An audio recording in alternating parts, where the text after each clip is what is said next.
જાતિવાદ. ભૂતકાળમાં આ જાતિવાદની ઘણી ઘટનાઓ આપણે સાંભળી છે, જેમાં એક જાતિના લોકો બીજી જાતિ ઉપર અત્યાચાર અને ત્રાસ ગુજારે છે. પણ આ આધુનિક યુગમાં પ્રશાસનની અંદર રહેલા પોલીસ ડિપાર્ટમેન્ટ, જેમાં એક આઈપીએસ અધિકારી આ જાતિવાદના લીધે મરવા સુધી મજબૂર થઈ જાય છે, એવી જ એક ઘટના જે હમણાં જ બની રહેલી છે એ આપ સમક્ષ લઈને આવ્યો છું. હું આશીષ પટેલ, સ્ટોરી વિથ સાહેબમાં આજના એપિસોડમાં આ સ્ટોરીની ઘટનાઓ જાણીએ. હરિયાણા ક્રેડર 2001 બેચના આઈપીએસ અધિકારી એડીજીપી વાય પૂરણકુમાર 7 ઓક્ટોબરના રોજ પોતાના નિવાસ સ્થાને પોતાની સર્વિસ રિવોલ્વરથી માથાના જમણા ભાગે ગોળી મારીને આત્મહત્યા કરી લે છે અને તેની પાછળ 8 પન્નાની એક નોટ છોડીને જાય છે. હવે જ્યારે એડીજીપી વાય પૂરણકુમાર પોતાની ફરજને લઈને નિષ્ઠાવાન અને સમર્પિત હોવા છતાં તેમના ઉપર 8 આઈપીએસ અને 2 આઈએસ અધિકારીઓ દ્વારા સતત માનસિક અને પ્રશાસન દ્વારા દબાણ આપવામાં આવતું હતું. આ સમસ્યાઓ ત્યારે શરૂ થાય છે જ્યારે તેમના ગંભીર બીમાર પિતા પોતાની જિંદગીના છેલ્લા શ્વાસો લઈ રહ્યા હતા, ત્યારે તેમની રજાઓને સિનિયર અધિકારીઓ દ્વારા મંજૂર કરવામાં આવતી ન હતી અને તેમની દલિત જાતિના લીધે તેમના પોલીસ કેમ્પસમાં આવેલા મંદિરમાં જતા અટકાવવામાં આવે છે. પૂરણકુમારે લખેલી નોટમાં 15 ટોચના અધિકારીઓના નામ સામેલ હતા, જેમાં વર્તમાન હરિયાણાના ડીજીપી શત્રુજીતસિંહ કપૂર અને રોહતકના એસપી નરેન્દ્ર બિજરાણીયા પણ સામેલ હતા. રોહતક એક હરિયાણાનો જિલ્લો છે. આ જે 2 વ્યક્તિ હતા, પૂરણસિંહે સુસાઇડ નોટમાં એમને માનસિક પીડાનું કારણ ગણાવ્યા હતા.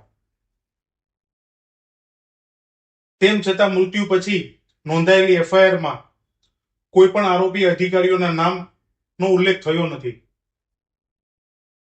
જે પોલીસ તપાસ ઉપર ભારે સવાલો ઉભા કરે છે.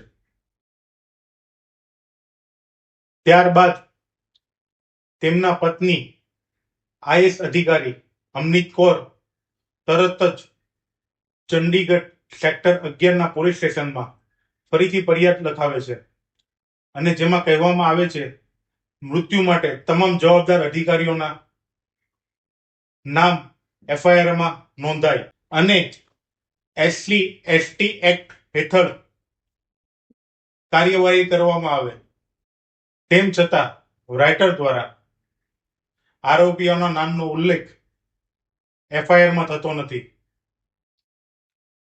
પૂરણકુમારની 8 પાનાની નોટમાં ઘણા એક્સ અને વર્તમાન અધિકારીઓના નામ હતા.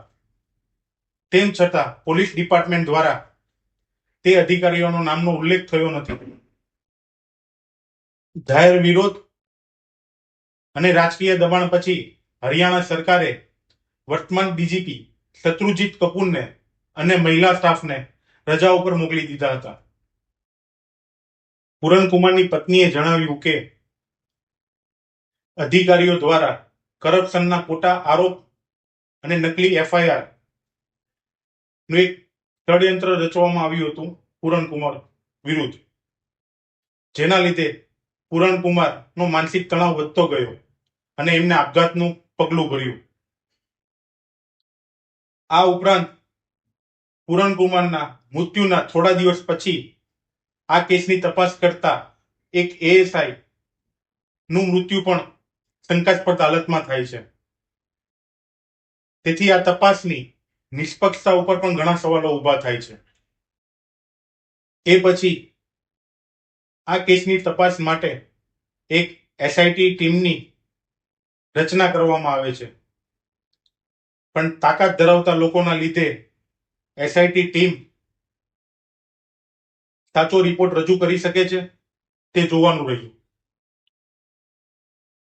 આ આખી કરુણ ઘટનામાં હરિયાણાની પોલીસ અને પ્રશાસન વ્યવસ્થામાં રહેલ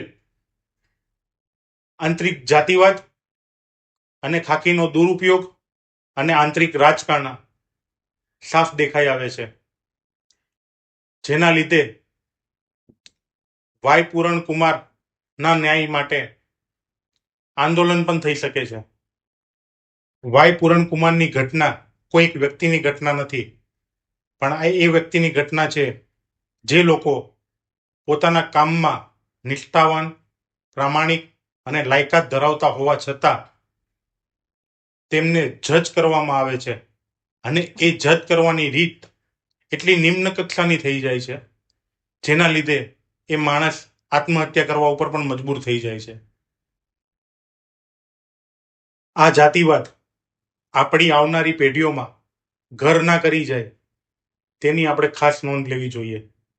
અને આપણા આજુબાજુમાં આવી કોઈ ઘટના બની રહી છે જે એક જાતિવાદના લીધે થઈ રહી છે, તેને આપણે અટકાવવાના કડક પગલાં ભરવા જોઈએ.